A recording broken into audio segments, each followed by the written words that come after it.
안녕하세요, 랜덤TV입니다.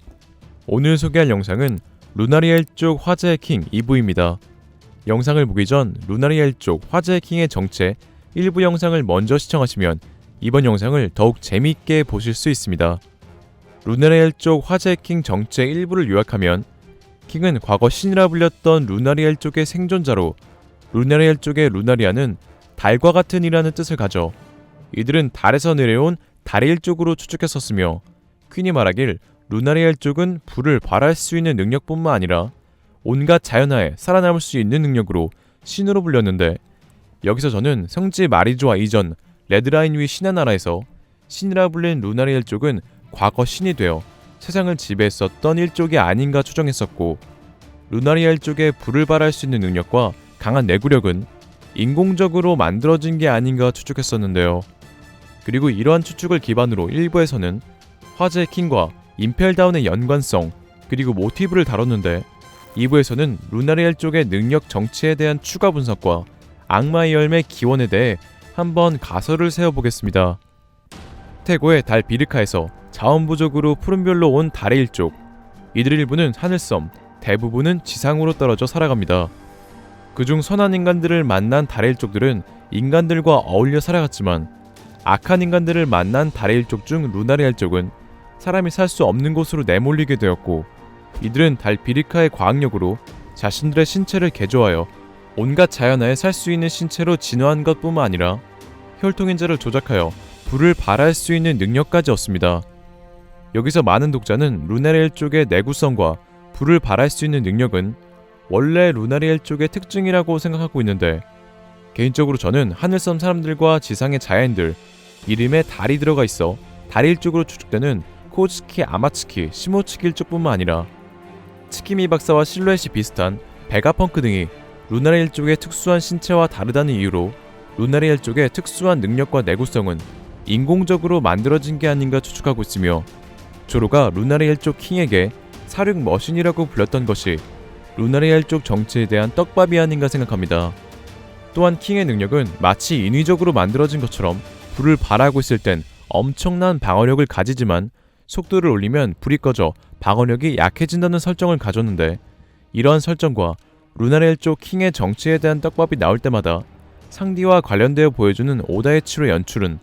불을 발할 수 있는 상디와 화제의 킹의 혈통인자 조작으로 인공적으로 능력을 가진 인물이라는 떡밥이 아닐까 생각되네요. 그리고 혈통인자 조작은 말 그대로 생물의 설계도를 조작하는 것으로 루나리엘 쪽의 능력은 태고 때부터 대를 이은 것으로 보이며 상디가 만약 자식을 낳으면 상디의 특수한 혈통인자 능력 또한 상디의 자식에게도 이어질 것으로 추측하고 있습니다. 이렇게 루나리엘 쪽은 앞선 과학력으로 신체를 괴물로 만든 것뿐만 아니라 악마의 열매의 기원이 아닐까 생각하고 있는데 제가 그렇게 생각하는 이유로는 하늘섬의 다이얼 문화 때문으로 하늘섬 사람들은 아무것도 낳을 수 없는 하늘섬 환경에서 다이얼 에너지를 이용하여 편리하게 자원을 사용했었습니다. 여기서 다이얼은 하늘섬 연안의 어초에서 잡히는 조개인데 신기하게도 어초에서 잡히는 다이얼은 조작 버튼이 있으며 다양한 종류가 있어 마치 인위적으로 만들어진 느낌이 드는데요. 또한 다이얼 중에서는 멸종종인 리젝트 다이얼과 제트 다이얼이 있는데 이 중 제트 다이얼은 멸종종이었지만 갓 에넬이 멸종종인 제트 다이얼을 200개씩이나 방주 맥심에 장착하여 사용했었던 이유로 저는 하늘섬 연초에 서식하는 조개 껍데기 다이얼은 에넬의 고향 하늘섬 비르카에서 만들어져 양식된 후 하늘섬에 퍼져 서식된 것이 아닌가 추측하고 있으며 엄청난 파괴력을 가진 리젝트 다이얼과 제트 다이얼들은 위험하다고 판단하여 멸종시켰지만 방주 맥심을 만들기 위해 다시 만들었기 때문에 에넬이 멸종한 제트 다이얼을 200개씩이나 가진 게 아닐까 생각합니다. 그리고 다리엘 쪽들은 자원이 부족한 달에서 살았기 때문에 무언가를 저장하는 기술이 발달한 것으로 생각하고 있는데 이러한 기술은 지상에 있던 다리엘 쪽들까지 이어져 원피스 세계관 가장 궁금한 떡밥 중 하나인 악마의 열매의 기원이 된 것은 아닐까 추측하고 있는데요. 제가 그렇게 생각하고 있는 이유로는 다이얼과 악마의 열매의 사용 방식이 비슷하기 때문인데 하늘섬의 다이얼은 사람뿐만 아니라 동물, 사물에도 장착하여 사용할 수 있으며 이와 비슷하게 악마의 열매 또한 사람뿐만 아니라 동물, 그리고 사물에도 먹일 수 있습니다. 이러한 정황으로 악마의 열매 기원에 대한 가설을 써보면 신이라 불렸던 루나리엘 쪽들은 달에 있던 친구들뿐만 아니라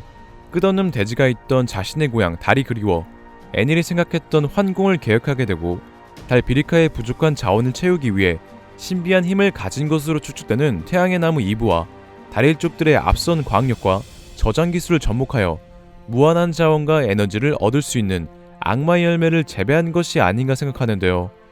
이러한 이유로 자신을 신으로 불렸던 갓 애넬은 번개번개 열매 능력을 가지고 끝없는 대지가 펼쳐진 페어리 바스 달로 환궁한 것으로 보이며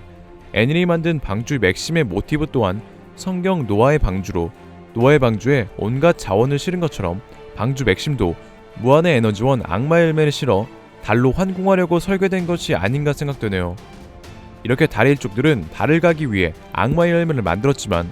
원피스 세계관 모든 종족에는 선과 악이 존재하기 때문에 악한 루나리엘 쪽은 인간들을 지배하며 권력을 맛봐 달이 아닌 지상에 끝없는 대지 레드라인과 칸벨트 그리고 임펠다운까지 만들어 인간들을 지배했고 에너지원으로 사용하기 위해 만든 악마의 열매는 하늘섬의 다이어처럼 사람이 편리하다고 생각하는 것에 반드시 나쁜 쓰임새가 있듯이 전투에 사용되었고 루나리엘 쪽은 악마의 열매를 자신들의 전유물로 생각하여 악마의 열매가 열리는 나무 태양의 나무 이브를 자신들이 만든 끝없는 대지 레드라인으로 숨겼기 때문에 태양의 나무 이브의 줄기와 수관은 안 보이지만 어인섬에서는 태양의 나무 이브의 뿌리가 보이는 것이 아닐까 추측하고 있습니다. 이렇게 루나리엘 쪽은 악마의 열매의 기원으로 생각되는데 악마의 열매가 정확히 어떤 원리로 만들어졌는지 모르겠지만 원피스 1034화에서 밝혀진 검에도 성격, 즉 영혼이 있다는 것과 정말 아끼고 사랑받은 배에만 깃드는 요정이자 배의 화신, 크리바우터만이 존재하는 원피스 세계관은 해, 달, 별, 강과 같은 자연계의 모든 사물과 불, 바람, 벼락, 폭풍 등과 같은 무생물적 자연현상 등 모든 것에는 영혼이 존재한다는 애니미즘의 사상이 적용된 것으로 보이며 악마의 열매란 건 바다의 악마의 화신이라는 샹크스의 대사의 떡밥으로 악마의 열매는 애니미즘 사상에 등장하는 정령, 화신 등과 관련이 있지 않을까 추측하고 있는데 이에 대한 자세한 내용은 떡밥이 좀 더 나오면 다루겠습니다. 이렇게 악한 루나리엘 쪽은 신이 되어 사람들을 지배했고 이들은 지워진 공맥의 100년 멸망한 것으로 보이는데 루나리엘 쪽이 멸망한 이유에는 옛날부터 끊임없이 계승된 신의 천적 디에일 쪽과 관련이 있을 것으로 추측하고 있으며 루나리엘 쪽 화제의 킹 정체 3부에서는 신 루나리엘 쪽이 멸망한 이유에 대해 다루겠습니다. 오늘의 영상은 여기까지입니다. 시청해주셔서 감사합니다.